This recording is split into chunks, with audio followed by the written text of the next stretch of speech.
because all of the chat has been about ChatGPT.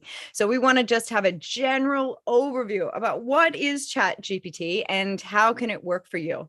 Now, there's lots of passion behind this platform, and we understand that some of you folks are for, some of you are against, some of you in the middle. And you know what? We're here for it. But at the same time, this is just an information session. This is not about pushing something onto you that you need to use for your business. This is not about promoting something that you have to use for your business. This is purely an educational session for you to find out what this is if you don't know what it is, and give you a little bit of information. Now, this is not the only kind of tool that's out there, and we understand that. So if you're one of those folks that have been developing one of these tools, there's no reason why we can't talk about your tool as well. Please get in touch with me. You can get in touch via support@digitalboost.co.nz, and we can start a conversation about featuring your tool in our how-to plus Q&As.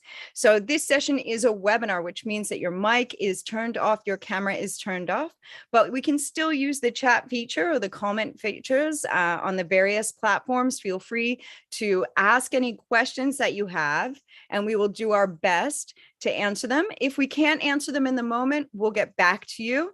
And I'm going to do a little bit of a plug because we're going to do a session next Tuesday with a marketing kind of tech person, and she's going to talk about how to use ChatGPT for social media. So we're not going to be getting into that stuff today. We're going to be just doing an overview and just talking about how it all works. Isn't that right, Emma and Tim? So welcome. Thanks for having us, Anna-Marie.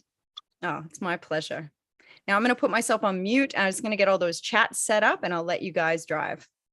Cool. And I will just introduce Tim and I, and then I'll go to the presentation. So Tim and I are part of the support team. So whenever you email through, you might tend to get myself or Tim or Celestino in the evening.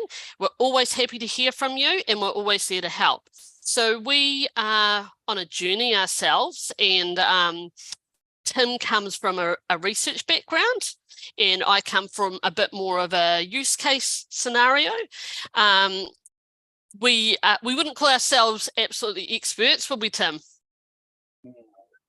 But I tell you, we both really enjoyed it. So I hope you enjoy our session. I'm going to now share my screen. Bear with me. Get out of here.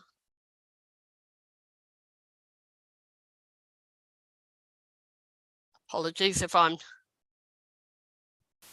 slightly nervous today, actually, because I know it's a big crowd.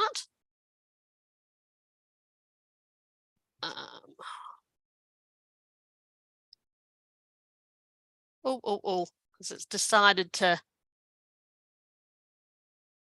bear with me.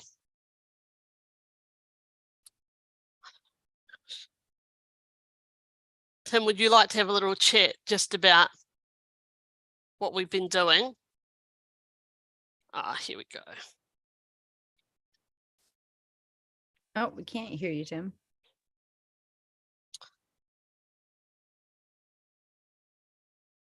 No.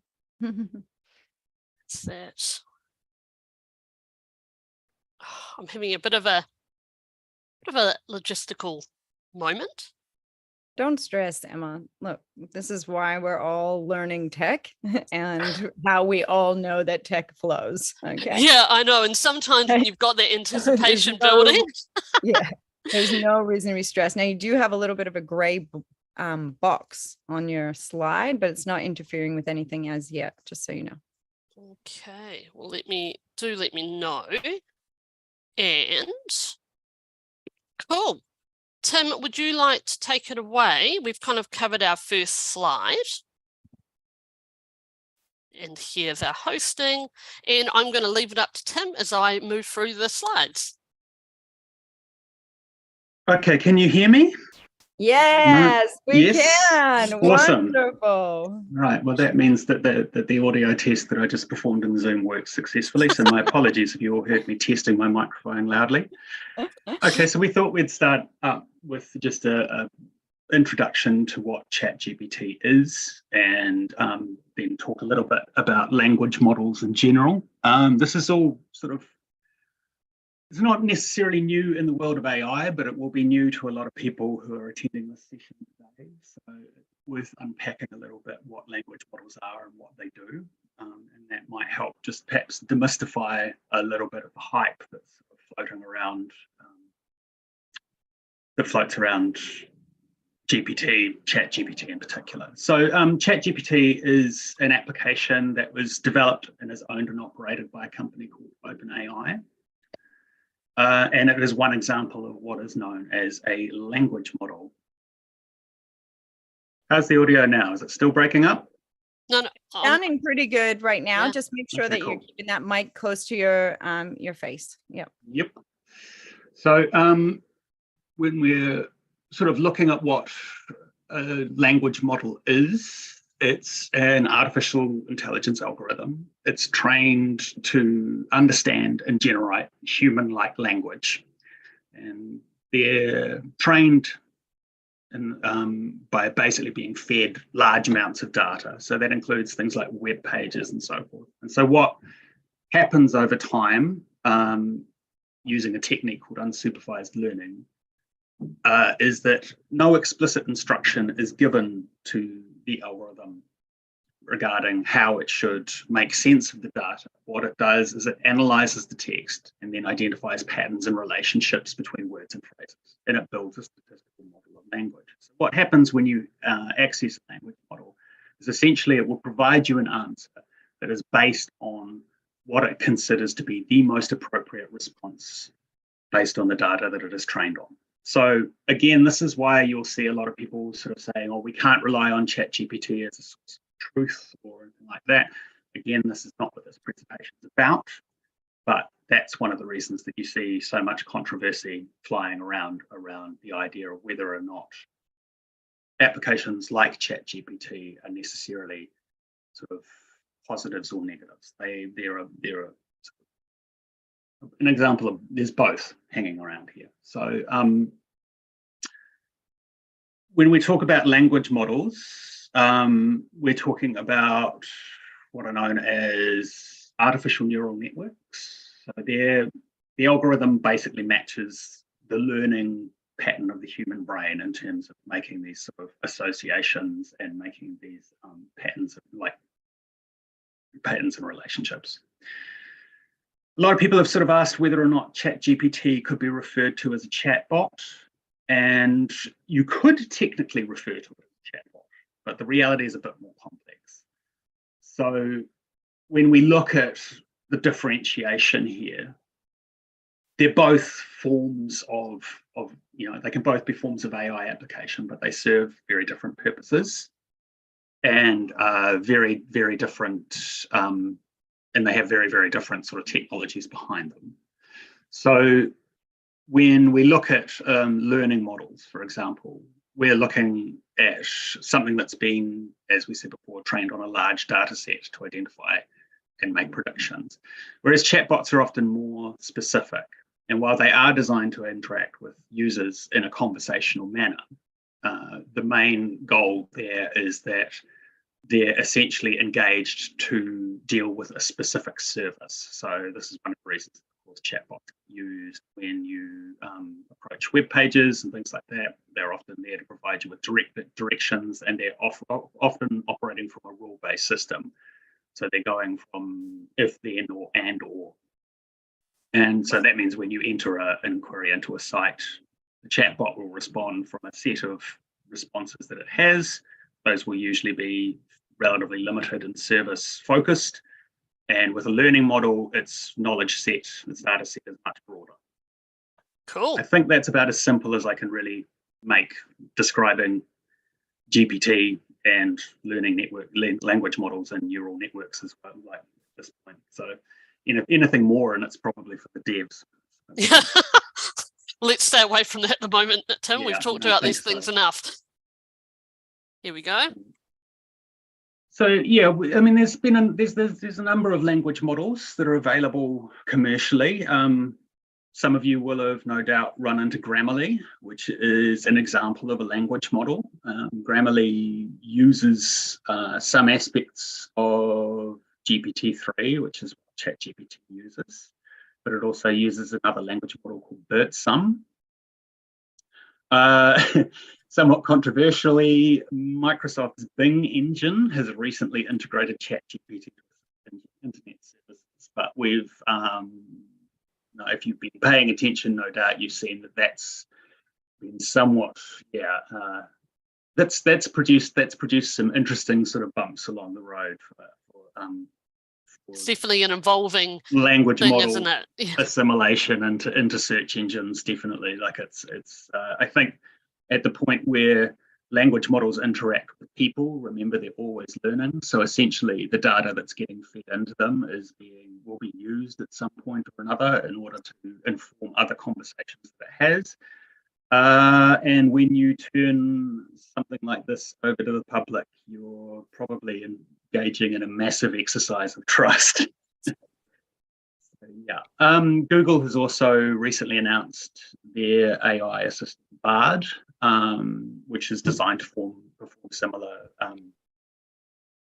similar functions to ChatGPT and the way in which it's been implemented in Bing, but it uses a different model, a language model called Lambda. And it's very likely that you'll see these language models being they will become the benchmark. This will become the benchmark for use cases, that you'll see language models assisting search. That's how I think most people will probably get used to them at this stage. Those of you who've been using writing assistants like Grammarly and so forth will also, that will be the next application, I think, that we will see a broader uptake. But beyond that, I mean, there are a number of potential avenues that ChatGPT and language models and generative pre-trained transformers can be applied to research, to data science. And as you'll see, we have some pretty simple use cases for small businesses who might be looking at ways in which they can put the technology to work for them. Tim, I'm just going to jump in here. Emma, I sent you a message, but you might not have seen it. There's some gray boxes on your screen and it's blocking some of the text. You have a look and just, I did send you a Slack message showing you what it looks like. It's probably, you just moved one of them. So I don't know what that was. And it's not on your slides. It's probably on your desktop. It's some kind of pop-up or it's something like that happening there. Sorry. Yeah, I think it might be the template. What I'm looking is at the box, isn't it, through here? No. Just go ahead and have a look in the Slack message and you'll see pop onto there. We're sorting out the technical, I just wanted to respond to Lisa's comment in the chat. And I don't think at this point we'll see this form of AI in eliminating professional human work in any meaningful way. I mean, at this point, AI is still certainly in a position. I mean, it can do some relatively complex things quite quickly. That's for sure. But AI is not, as we said, it's not capable of necessarily establishing veracity or truth. So the reality of it is that up until they become sort of more advanced, and even then I think there'll be fairly strict controls around that, most AI assisted processes will require human oversight. So you'll see when we come to talk about things like content generation later on, it would still need a human editor. It would still need a human fact checker. In some instances, it'll still need a human researcher. You will be providing ChatGPT with the prompt, which is really the data that it's taking most of the sort of information that it needs to generate its response from. So, well, that's the thing. Again, this is all data that it's pulling from, only from before 2021, which is on this slide, up to 2021, so nothing from last year. And the reality is that's why it's so important for minorities, for women to get involved in tech, because as we build these tools, we can build in bias and things like that. And there's a whole big conversation about the digital divide and getting more women in particular and minorities involved in STEM science, STEM fields. So science, technology, all of these kind of things. So although, it's certainly that is the thing with learning models. I mean, they rely on huge data sets to learn, and quite often with the data sets that have been fed into AI models in the past, there are examples within the digital ethics field of those AIs reproducing statistical biases that are included in the data. I think in New Zealand, it's really worth noting that there's a large sort of movement towards identifying the need for policies around data sovereignty, and I think this is particularly important to Māori and to Ao Māori. Certainly because they treat data as taonga, which means they consider it a living thing. It's an actual sort of precious heirloom artifact. So we need to sort of start thinking about data in slightly different ways as well. And that's, again, a broader conversation.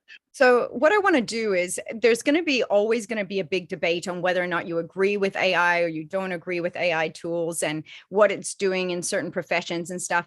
Let's stay on topic, because what we're trying to do today is actually talk about this tool and what it is, and not necessarily get too deep into the ethics around it, because we're here as Digital Boost to showcase digital tools. This is a digital tool that is out there that's being used by a number of people. Your opinion is your own, and we appreciate that, and we appreciate your passion, but there's a lot of information we have to get through today. And I think if we get caught up in these ethical issues, we're not going to get into the real nitty-gritty of what is it and what are its use cases. So that kind of conversation is something that could go on for hours. So I want to just keep reeling us in to staying on topic on what is this tool and how could it possibly work for us if you so chose to use it. Should I change the slide now, Anna Marie? Will that help? Yeah. And the slide looks much better, Emma. Thank you so much. And apologies, everyone. I think I've been too busy thinking about ChatGPT. And so, while we're sort of moving back onto topic, I mean, for most of you will probably have read the last slide, but that's just sort of simply describing, there's been a few questions come through around whether or not ChatGPT is a search engine or not, and it's not technically. It hasn't been connected to the internet since, I think, late 2021. You can use various extensions to connect it to the internet, and that will give you a certain degree of enhanced searching functionality depending on the browser that you're using and the extensions available. But no, it is not a search engine. It has simply been trained on a large amount of data, and that data had a cutoff. So yeah, I'm accessing ChatGPT. Since ChatGPT launched its public beta, and I think now has actually launched its own profession. There's a pro account service that you can use now, of course, and sign up for, which I think costs about $20 US per month. You can register. I believe the public beta is still open at OpenAI, so you can see the blog address in the slide there, and that will provide you with a link to access and sign up to ChatGPT. So when you visit, I think specifically the Chrome store, there are a number of extensions available for Chrome that make use of ChatGPT. We do recommend due diligence here. Most of these will be using APIs that connect them to ChatGPT. So it's important to recognize that they're not necessarily extensions that OpenAI develop themselves. They won't come with the same kinds of guarantees or safeguards. Tim, do you want to explain maybe what some of that due diligence is around how some of the apps might be kind of collecting data and things like that? What kind of things should we look Yeah, for? I mean, certainly when you install any kind of extension, you should be security aware. So you're going to want to check what kind of ratings it's got. You're going to want to check what kind of data it shares, whether it shares data. This should all be listed in the Play Store or the Google Store listing for the extension. It should tell you all of this. And you'll certainly want to know what other users who have used it think about it. What I find with ChatGPT is that people, although it's only been out for sort of a limited amount of time, people have already developed very specific use cases for it. So you're going to want to make sure that the extension that you choose is the best fit for you. And this may mean testing out a number of them to see which one works better, whether it's the ChatGPT for Google or whether it's something like Merlin, for example. But do be aware that these are often extensions that are developed by third parties. They're not developed by OpenAI. And so they will require that diligence. Mm. Okay, next one. Is that clear enough? I think so. I think just understanding, and especially the ratings on Play Stores and that, because I know that sometimes it's really exciting to find some of these extensions and then you don't really think about what they might be doing. And it's a growth area, so you'll see more and more of them. And so it really does become a situation where it's buyer beware. So absolutely getting familiar with, like, reading the T&Cs here is a must. I think you really need to know what kind of data is being collected and how that's being used. And you also want to see what other users' experiences are of the extension as well. Cool. So we're going to get a little bit into what prompts are and how ChatGPT uses prompts in order to provide answers. So prompts could be considered like programming. There have been, since I think in the last couple of years, there've been quite significant advances in what's known as no-code programming, which are where people use sort of plain English or plain language instructions to build software. But essentially, when you're thinking about a prompt for ChatGPT, you're going to have clear points in mind about what you want from your prompt. So it's best to spend a bit of time thinking about your question and about your prompt.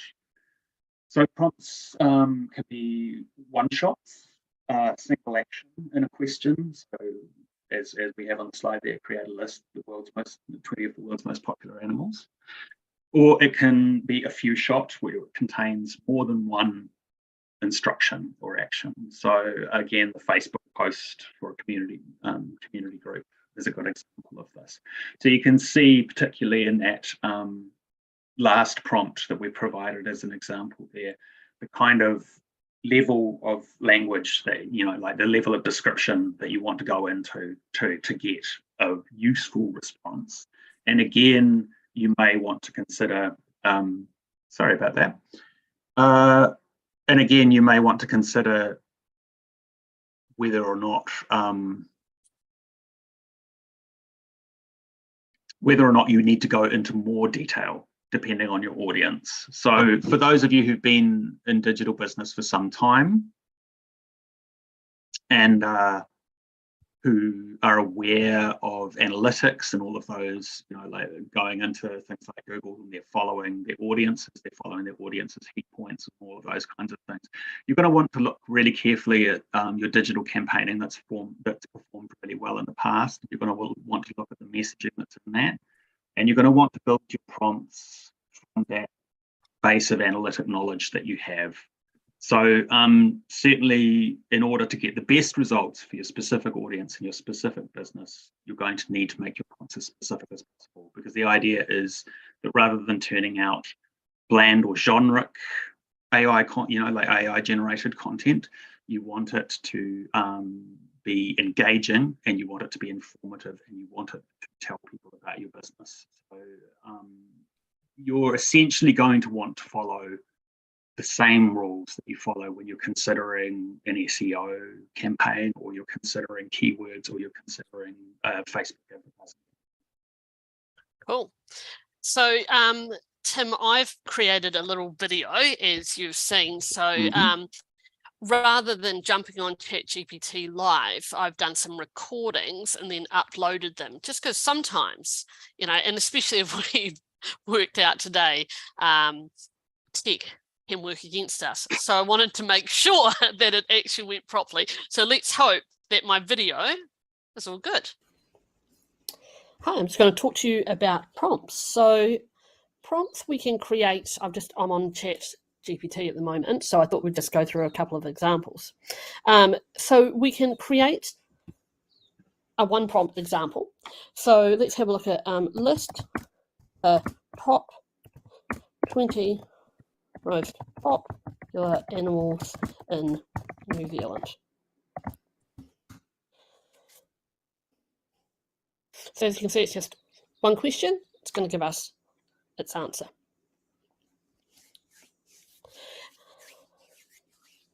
So this is handy for when you've just got something on your mind or a short thing that you would like to do. But for most of us, and I feel like the way that I've used it the most will be with multi-prompts. So this is an example that I put together for creating a social media post. I want you to create a post for a Facebook community group. The post will discuss what is the best time to post on Facebook. The tone should be clear and factual. Deep dive, the post should be no more than 100 words. So as you can see here, we've got one action, another action, and looking at the tone. And what this does is it helps us really get deeper into a more customized piece of copy. So ChatGPT said to me, "Greetings everyone. If you're looking to maximize your reach and engagement on Facebook, posting at the right time can make a big difference. According to research, the best times to post are between 9 a.m. and 2 p.m. on weekdays, with the peak time being Wednesday at 11 a.m. However, it's important to keep in mind that this may vary depending on your audience, so it's recommended to test different times to see what works best for you. Keep in mind that the quality of your content is just as important as timing, so be sure to provide valuable and relevant content to your audience." So this one here, the tone should be clear and factual. Deep dive, the post should be no longer than 100 words. I'm going to show you another example, which is probably more to what I would use when writing for a community group. I want you to create a post for a Facebook community group. This post will discuss what is the best time to post on Facebook. The tone should be friendly and informative. Keep it simple and easy to understand. The post should be no more than 150 words. So it said, "Hi everyone, are you trying to figure out the best time to post on Facebook to get more engagement and reach? Well, you're not alone. Timing is everything when it comes to social media, and posting at the right time can make a big difference in your online presence." And as you can see, it goes through in more of a friendly tone. And if we wanted to, we could summarize that more and ask it to be shorter. We could add a bit more customization. Cool. So hopefully that covered a bit of prompts in action. Tim, it looks like I've started taking over from your technical slides into my videos. You've subbed yourself in now, and there's no escape. Yeah, that's a really good example of how you can use ChatGPT to generate relatively detailed responses. And again, you look at that content and you sort of see that enough of the kind of intent of Emma's business is in there, and enough of the actual sort of the keywords that are relevant to the business and the location, things like that. They're all very sort of specific aspects that are really important to include in your prompts, because they will help create content that is going to target more effectively and is less likely to be penalized as well, because that's something that we'll be talking about later on. Yeah, and it's definitely, because I've been playing around for this a little bit in it. So that was an example for what I would write for our community group.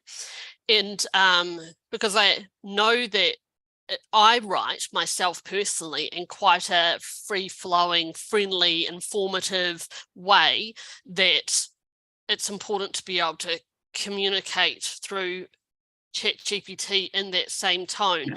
Tone is really important. And yeah. and you can give ChatGPT very specific instructions around the kind of tone that you want to use in any of your content.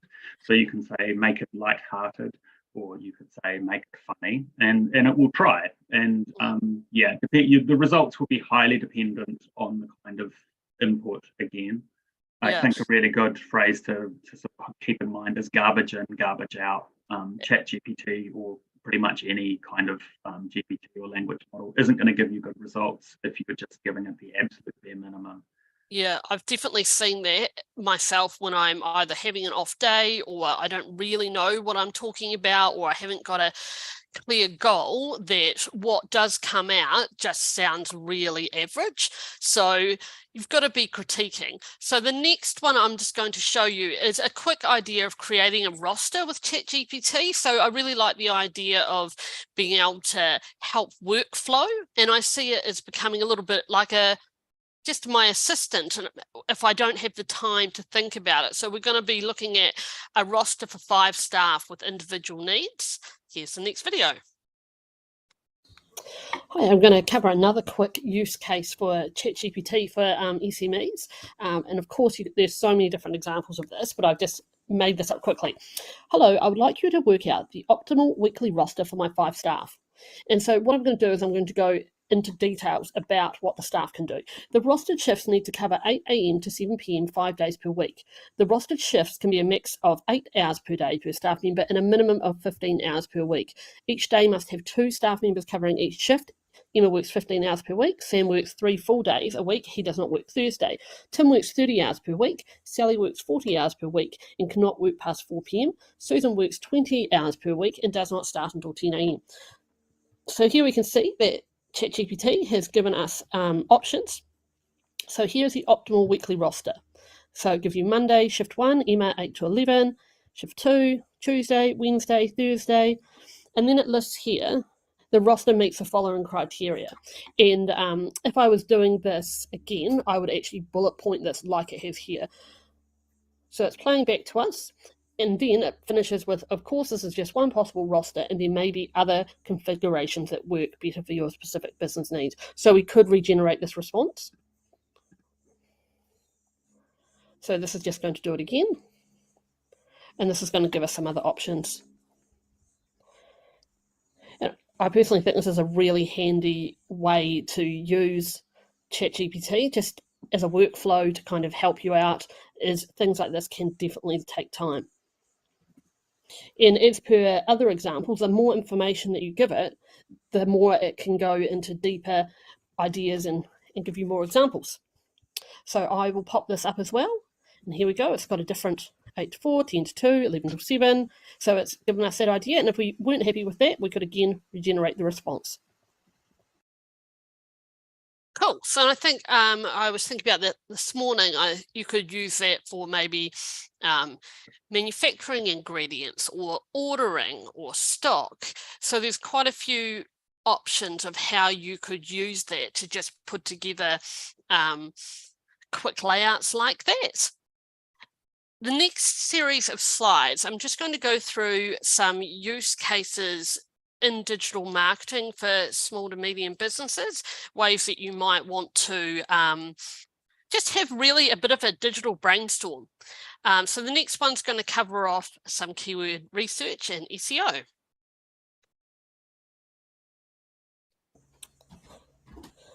So the next thing that we're going to look at is a little bit of SEO, and I do want to be really clear about my ideas around this, that the more we know about our own brand and the more keyword research we've done can help us create better content. And I think that using AI, when we know what we're actually trying to achieve and we want to personalize it, is really a productive way to help our workflows.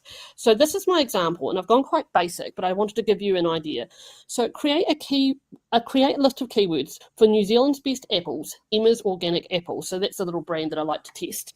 The keywords are used for website SEO, H1 tags, and meta descriptions. So ChatGPT has given us a list, and sure, here are some potential keywords for New Zealand's best apples and Emma's organic apples, which can be used for website SEO, H1 tags and meta descriptions. One of the other things with ChatGPT not being connected to the internet from 2021, how accurate these tags are, you really need to do a bit of due diligence. So this is giving us a list of what it says could be some examples of keywords that I can use throughout my website and my SEO. New Zealand apples, best apples. So what I would do is I'd actually just follow that up with a bit of keyword research. But those are all really good. Remember to use these keywords in a natural and meaningful way to improve the website's ranking and attract potential customers.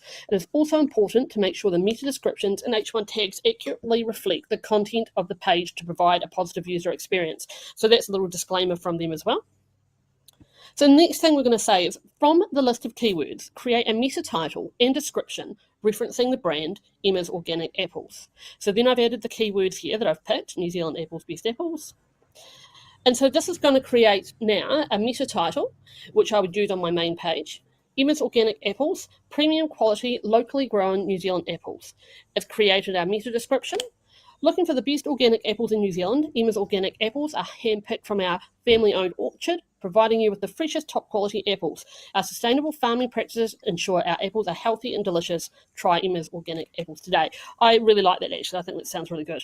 And I'd be happy to see that on a Google page, especially since it's got my brand name and we're mentioning that throughout both meta title and description. So the next part would be creating a short social media post for Emma's Organic Apples, referencing the keywords listed. So again, I've gone for those same keywords as I did up here. The tone should feel natural, friendly, and honest, because that's how I know I want my brand to sound. So again, having an understanding of what you want to get out of ChatGPT. The target market is urban families wanting to enjoy organic fruit. So that is our prompts. We're using those in there, and we're telling ChatGPT what our target market is. So then it created, looking for the freshest and healthiest organic apples. Emma's Organic Apples has got you covered. Our hand-picked, top-quality New Zealand apples are grown locally on our family-owned orchard, ensuring that you only get the best. We believe in sustainable farming practices, so you can be confident that our apples are not only delicious, but also good for the environment. Treat your family to the taste of Emma's Organic Apples today. And then it's created the hashtags. So, of course, if I didn't want to mention sustainable farming in that, we could go in and we could tweak it some more. But this is a nice bit of base copy that could help us in our planning and in our workflow. And Amari, is there any questions? I feel like my videos are, hopefully they're not too long. They're not too long. You talk a million miles an hour, though. I will say that. Like, I thought some people talk. But that's okay, because this is all being recorded, so you'll be able to watch it later. We will send out an email that will include it. There have been a few questions. One, I think maybe you guys would like to answer. It says, if you use ChatGPT to write something, do you need to legally acknowledge ChatGPT? And my response was, are you using it at university or for some kind of thing with plagiarism is a key factor? It's highly dependent on use case. So there are no effective sort of safeguards to determine whether or not ChatGPT has necessarily plagiarized something at the moment. There are other AI content services out there like Jasper AI, which apparently do include anti-plagiarism. Your mic is breaking. Safeguards. Oops, sorry. That do include anti-plagiarism safeguards. But at this point, I would say what I do know for certain is that if you're using it to generate online content, no, you don't need to credit it. That won't affect anything that sort of in terms of your SERP rating or anything like that. But I think, again, depending on use case, there are definitely going to be certain restrictions around it. The university, I believe, is like, I know Auckland University, for example, has already posted several guidelines around using ChatGPT for academic research. And I know that in research cases, you can use it as a research tool. But if you were to try to use it to generate an essay, for example, then they would probably detect that using ChatZero or something similar, and you would be penalised for it. So we definitely wouldn't recommend you do that. But writing content for online, which I think I imagine is where most people are sort of looking at this, the legal ramifications. No, you don't need to credit it. It is important, however, to make sure, particularly in relation to Google visibility, that your abiding by Google's EET, their EAT guidelines in terms of how you are tailoring the content, shall I say. So yeah, once again, it would be a situation where you would absolutely need to do a certain amount of due diligence first, and then you would want to make sure, I think, that if the content is targeting an online audience, then it's abiding by those rules so that you're not going to compromise your visibility. Yeah. And I'm just going to ask Emma, if you've opened up the chat, can you close that? Because it's a gray block in the middle of our screen. Thank you. Oh my gosh, I'm not even allowed.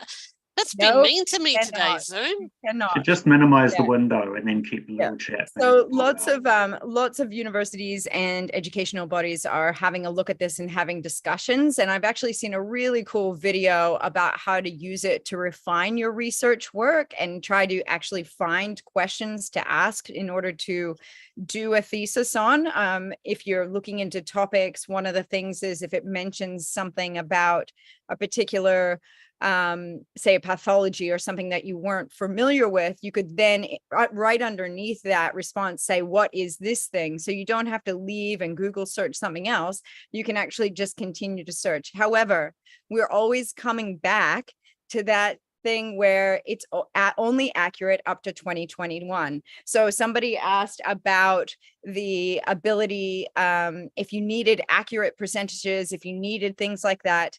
Look, they're working on a 4.0, so to speak. So like, this is not the end all, but it can give you a starting point to ask certain questions and to investigate things and then do a little bit more research. Yeah. There are workarounds available to that as well. If you're using Google extensions, for example, like those search extensions, because they are connected to the internet, they will be able to give ChatGPT a window into what you're looking at. So it will be able to analyze the content of a web page, say. I think actually, and I've had a certain degree of success with this in the past, is that you can paste a website URL or a URL into ChatGPT, and it can summarize the URL for you, for example, and things like that. So there are workarounds at the moment. The fact that it hasn't been connected to the internet isn't necessarily sort of as restrictive as it might sound. Question here, Tim, about their own business blog. So they write their own business blog. Does that mean that ChatGPT can potentially take my original content and use this for others' content? ChatGPT isn't sentient per se. So no, it won't just take something. It might, if that content were fed to it as a corpus, as something it was training on, then it may return responses that would be similar to that content. But again, like, I mean, if you're concerned about the idea of being plagiarized by a chatbot, at this point, I don't think you have too much to be concerned about in that respect. I'm not sure that it would necessarily be able to reproduce content with that 100% level of accuracy. That would mean, that would constitute direct plagiarism. Yeah, because it's pulling from everywhere, isn't it? It's looking at a topic, it's kind of gathering all the information that it has and compiling it into one. It's like if you ask it for recipes with tomatoes, it's not going to come up with Jamie Oliver's recipe for, tomatoes. It's going to look at everything that it has about tomatoes and give you a whole bunch of different options that are all put together.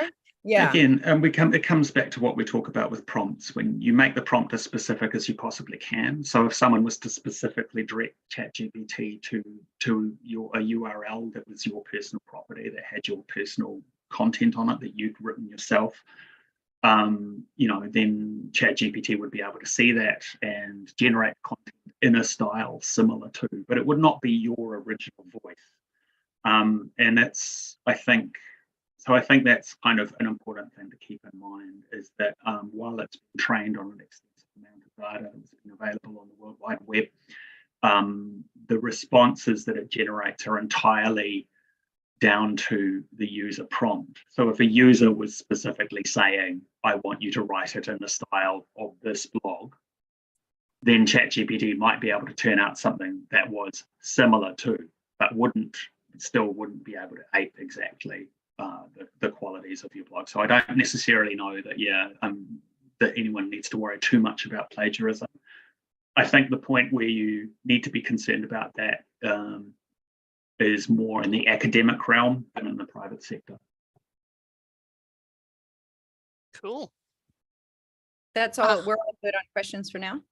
Okay, I do talk quite fast in these videos, I have to say. Thanks for, but there's a lot to cover. And if anyone does want the recording in there as well, we can send it through. Yeah, we realized that this was a bigger topic than we could possibly just both talk at length on our own. So we decided both Tim and I like to talk a lot as well. So how do we condense it into one?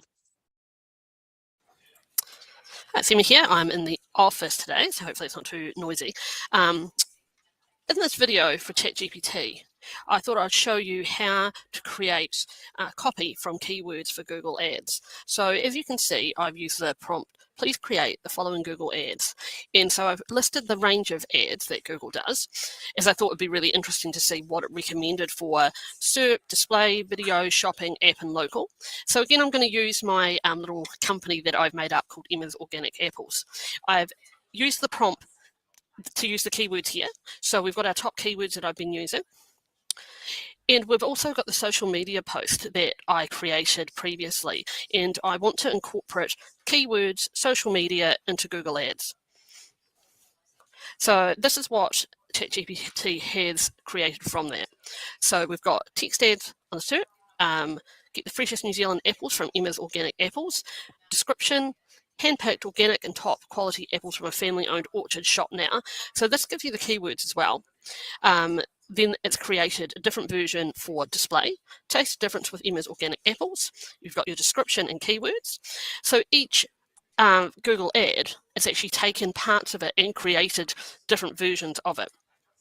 So as far as my fake business goes, I think this is a really good example because we've got our brand, we've got our keywords. So here we go, it's local. And then they put here, overall the ads use the same keywords and messaging as the social media post to create consistency across different digital channels. The ads vary in format and targeting, from text ads on SERP to video ads on YouTube to local ads that drive traffic to a physical location. By using a mix of ad formats, Emma's Organic Apples can reach a wider audience and increase brand awareness. So I'll just pause that here. So hopefully that that made sense. Here I just carry on having a bit of a brainstorm with budgets. So I'll explain right through the video. Hi, so I'm going to continue on from Google Ads. We've created a bit of copy, and definitely a disclaimer for this. If you should really understand your budget and research and look into how much you would like to spend. But what I wanted to do is, this is kind of a bit of brainstorming with ChatGPT on how to spend our $750 a month budget for Google Ads. So firstly, I asked it, with a budget of $750 for the month of March, how should I spend it across my 6 different types of Google Ads? So what it's done here is it's broken it down into big chunks. It's also talked to us about assumptions, your target markets and things like that. So they are also saying, you should know what your target market is and have an idea of your keywords and things like that. And that does affect paid advertising. That to me was, I wanted it broken down more into days. So instead I've said, please break down the daily spend for a Google campaign within New Zealand with a budget of $750 for the month of March 2023. So I just wanted to go into a little bit more detail. The Google campaign is for a new small business, Emma's Organic Apples. And then I've listed the following types of Google ads. So it's the same as the above. That's the 6 types. So then ChatGPT has broken down that budget into each ad. So, and it's also given you, assuming a cost per click of $1. So that's what you'd also need to understand is what your keywords, how much you want to pay cost per click. But like I said, it's a bit of brainstorming. And I think this gives me quite a nice idea of what I could do with my budget, especially if I was wanting to try out different ads, such as video ads, app ads. So total daily spend for the campaign would be $40. And then it kind of summarizes how it's going to spend that. So if you're looking at doing a paid advertising campaign, I think this is quite a good way to have a bit of a brainstorm and look at your budget, how you could spend it. Cool. So if anyone's got any questions or thoughts on using ChatGPT within digital marketing, I definitely don't think it's something that can take someone's job either. It's you kind of need to have a bit of an idea of what you're doing. But for me, because I have a basic idea of what I want to do and what I want to achieve, it can kind of help that flow of thoughts. So the next one I'm going to show you is just something that I've actually used a lot at work. So it's summarizing a transcript. So it's pulling really helpful information from a video. And you could also do this with large amounts of text and highly technical text. Maybe you've got an employee and you need to just break down things for them out of a large piece of text. I can imagine there's lots of ways to be able to use this. So the next thing I thought could be useful for people, and I found this really useful for myself, is if you are looking to summarize a transcript, or if you're trying to find particular information in the transcript, this is a really great way to do it rather than having to put your eyes over it. So create a short summary of this transcript. List the most important actions. So here I've copied and pasted the transcript, which is from a Vimeo I did on Emma's Organic Apples. So here it is. So they've done a short summary. In this video, Emma, a digital specialist, shares tips on optimizing website titles and meta descriptions for SEO. So this was really quite basic and I didn't like it. So what I've done is I'm now saying create a short summary of this transcript. List the most important actions in bullet points. Tell me what digital tools were used and discuss the outcome. So I've used transcripts for finding quotes and for matching people. So let's see what this happens, what this does.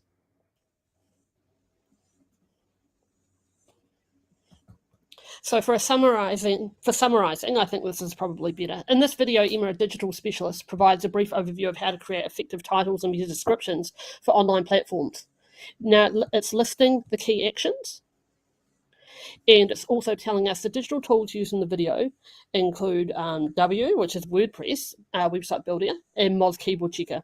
The outcome of the video is better understanding of how to create effective titles and meta descriptions that can improve a website's SEO performance. So we could probably do a little bit more around this, but I think if we look at the first one, which was just very, very vague, this is giving us a better result. Cool, and that's my videos. I've got through them. I thought it might be a good idea potentially just to look at perhaps a few extensions use cases, because there are a few around. Cool. These days. I think the main one that I'll show you, although you will probably be able to see both on my screen. Should I stop sharing, Tim? You might want to stop sharing the slideshow. Yeah. We can put that slide back up. No, I had enough trouble putting it there.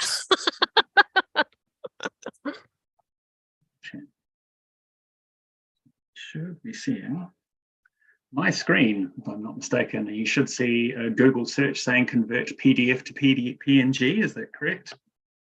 I can see your screen. Yep. Awesome. Okay, so this window here that I'm currently mousing over with my gigantic red cursor is Merlin. And Merlin is one of the extensions that you can download for Google Chrome specifically. This is what I've used before.